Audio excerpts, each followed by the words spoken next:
Las fuentes tipográficas están compuestas por signos alfabéticos y signos no alfabéticos.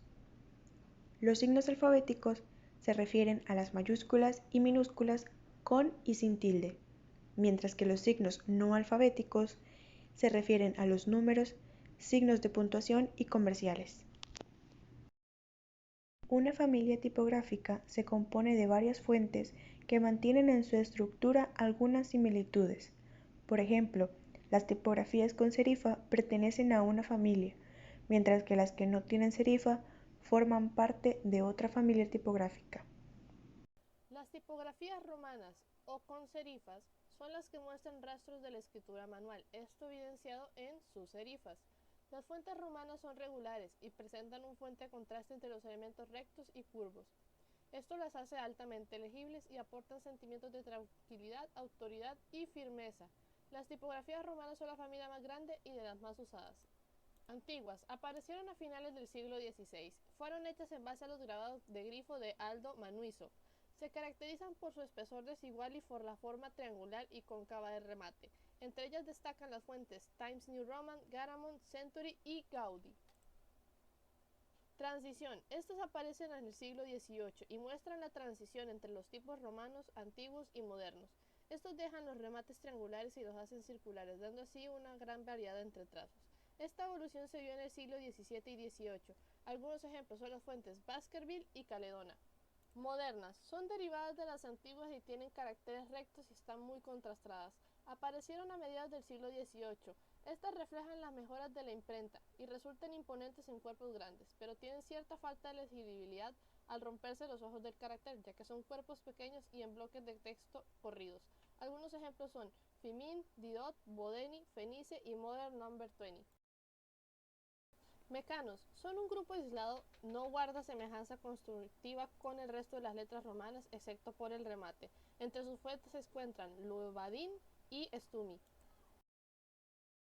Incisas es otro grupo aislado dentro de las romanas. No tienen remates como tal, pero su forma sugiere una línea imaginaria de lectura y a menudo son confundidas con las palo seco.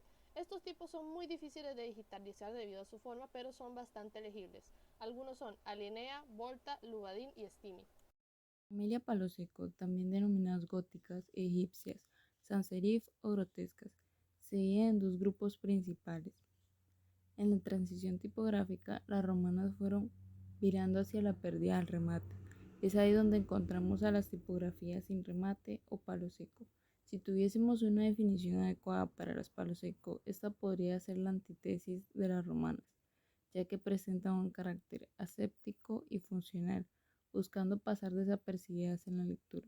Si bien en su evolución ciertas sans serif, como el antico leaf, demuestran tener mucha personalidad. Como su enunciado nos indica, se trata de la sin serif. Este tipo de fuentes está compuesta por letras de palo seco, sin ningún tipo de adorno en el remate de su estructura. Con estas letras transmitiremos modernidad, seguridad, sobriedad o alegría. Sin embargo, es importante que tengamos cuidado a la hora de utilizar esta familia tipográfica, ya que se recomienda usar en textos cortos, porque si son muy largos puede dificultar la lectura. Las fuentes de palo seco se caracterizan por reducir los caracteres a su esquema esencial. Las mayúsculas se vuelven a las formas finicias y griegas, y las minúsculas están conformadas a base de líneas rectas o círculos unidos, reflejando la época en la que nacen, la industrialización y el funcionalismo. Uno de sus grupos principales son las lineales, formadas por tipos de un grosor de trazo uniforme, sin contraste ni modulación, siendo su esencia geométrica. Admite familias larguísimas, con numerosas variantes, aunque su legibilidad suele ser mala en texto corrido. Ejemplos de este tipo serían Futura, Avantgarde, Eras, Helvética, Cabell y Universe. Por otro lado, en las grotescas, caracterizadas por el grosor del trazo y el contraste, son poco perceptibles y por ser muy legibles en texto corrido, la principal fuente de este tipo es Gill Sans. Rotuladas. Imitan la escritura manual. Suelen imitar otros estilos tipográficos. Se caracterizan como trazados libres. Suelen tener un toque personal. Caligráficas, góticas, cursivas. Caligráficas. Agrupar familias generadas con las influencias más diversas, basadas todas ellas en la mano que las creó. Con el tiempo se hizo cada vez más decorativa. Seraf Schaffner, Commercial Script. Góticas. Son de estructura densa, composición apretada y de versatilidad acentuada.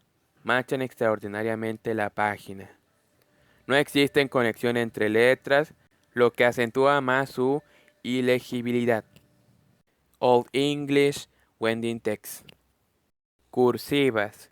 Suelen reproducir escrituras de mano informales, más o menos libres.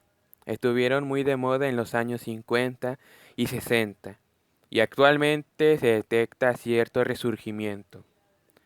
Por ejemplo, Murray Hill, Kaufman y Mistral. Tipografías decorativas. Las tipografías decorativas reflejan personalidad, son dinámicas y muy llamativas. También cuentan con características propias dadas por la persona que la creó. Pero esto no es del todo beneficioso, porque debido a su cantidad de detalles y formas, no pueden ser usadas para textos largos ni descriptivos, o sea, que deban ser legibles. Por lo tanto, la tipografía decorativa debe ser usada únicamente para títulos o textos que deban resaltar, pero que no sean extensos. Dentro de los grupos de esta tipografía se encuentran fantasía y época. Para la tipografía de fantasía, se dice que son una reinterpretación de las tipografías comunes. A menudo se salen de las normas de la estructura tipográfica. Es así como obtenemos caracteres con diseños tan extravagantes y originales. Como ejemplo de esto tenemos Croissant, Buster y Shatter. La tipografía de época, como su mismo nombre lo dice, dirige al lector hacia una época, una cultura o una moda. Suelen ser utilizadas en rótulos, utilizan también trazos sencillos y casi siempre son uniformes, con un estilo que procede al de los movimientos como la Bauhaus o el Art Deco. Entre sus ejemplos podemos encontrar Broadway, Data 10 y PageNote. Variables tipográficas. Dentro de cada familia, las variables tipográficas permiten obtener diferentes soluciones de color y ritmo. Las variables constituyen alfabetos alternativos dentro de la misma familia, manteniendo un criterio de diseño que las emparenta entre sí. Las versalitas son una variable tipográfica donde la caja alta y la caja baja tienen la misma altura. Estas usualmente se utilizan para embellecer un texto. Las diferentes familias tipográficas nos permiten acompañar nuestras ilustraciones, resaltando aún más lo que queremos expresar. Las variables tipográficas nos ofrecen una jerarquía visual y nos ayuda a mantener la unidad en los textos. Algunas familias poseen muchas variaciones, otras solo unas pocas o ninguna, y cada variación tiene un uso y una tradición que debemos reconocer y respetar.